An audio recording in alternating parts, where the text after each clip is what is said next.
सड़क का रहस्य। ये कहानी एक लड़की के साथ घटित एक अजीब घटना के बारे में है, जो अपने घर वालों के साथ एक छोटी सी यात्रा पर जा रही थी। लेकिन उनकी यात्रा में जो कुछ भी हुआ, उसने उनके जीवन की दिशा बदल दी। ये कहानी एक भूतिया अनुभव से जुड़ी हुई है, जो उसे और उसके परिवार को आज भी याद है। ये घटना एक गर्मी की छुट्टी के दौरान की है।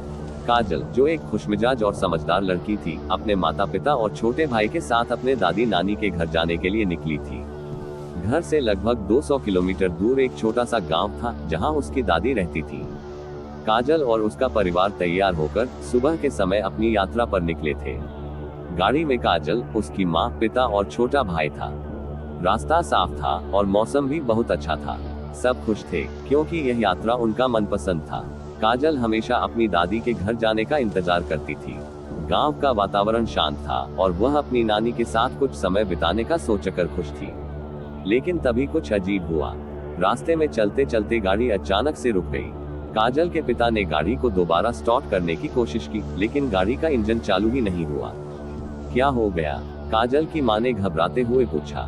पता नहीं, काजल के पिता ने थोड़ी चिंता के साथ कहा। इंजन बिल्कुल बंद हो गया है, शायद कुछ खराबी है। सब लोग गाड़ी से बाहर निकले और गाड़ी की छत पर बैठकर चारों ओर देखा। रास्ता सुनसान था और दूर दूर तक कोई भी दिखाई नहीं दे रहा था।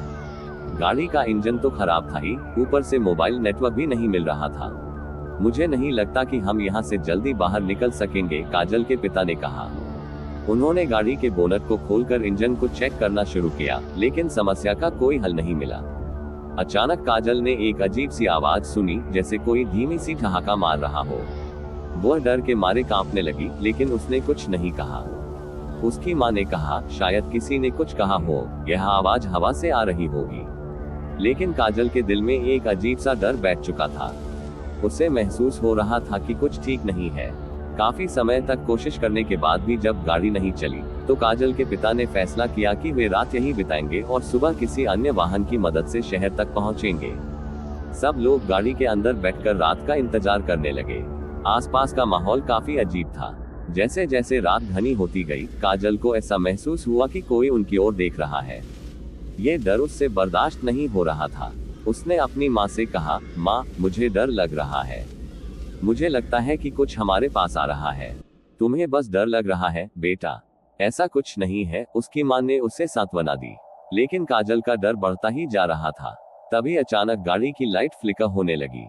काजल की आंखों के सामने अंधेरा घना होने लगा और फिर लाइट पूरी तरह से बंद हो गई।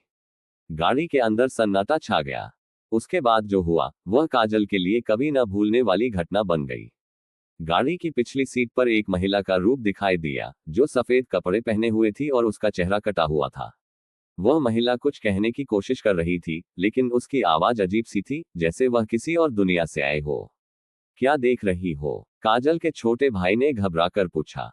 वो देखो। काजल ने अपनी उंगली उस महिला की ओर इशारा किया।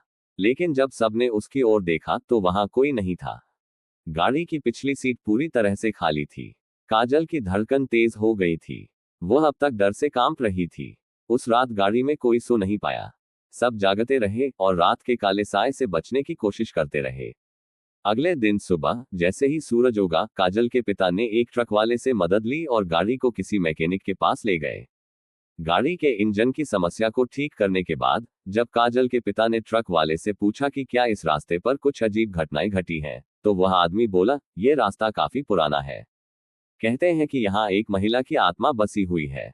कई लोग कहते हैं कि उन्होंने रात के वक्त सफेद कपड़े पहने हुए महिला को देखा है। वह किसी हादसे में मरी थी और अब उसकी आत्मा यहाँ भटकती है। सुनकर काजल की रूह कांप उठी। वह समझ गई थी कि रात को गाड़ी में जो हुआ, वह कोई साधारण घटना नहीं थी। वह घटना काजल और उसके परिवार के लिए एक भयावह अनुभव बनकर रह गई। उन्होंने इस घटना को लेकर बहुत सोच विचार किया और तय किया कि वे भविष्य में इस रास्ते से यात्रा नहीं करेंगे। लेकिन काजल के मन में यह सवाल हमेशा रहेगा, क्या वह महिला सचमुच आत्मा थी, या फिर वह बस उसकी कल्पना थी? जो भी था, वह रात और वह सफेद कपड़ों वाली महिला काजल के जीवन की सबसे डरावनी याद बनकर रह गई। आपको क्या लगता है कि क्या वो आत्मा सच में थी या सिर्फ वहम? कमेंट्स में जरूर बताइए। अगर मेरी ये कहानी आपको पसंद आई हो तो कमेंट, शेयर जरूर करें। अगर आपको हमारी कहानियां पसंद आई हैं तो विष्णु माझी चैनल को सब्सक्राइब करें, लाइक करें।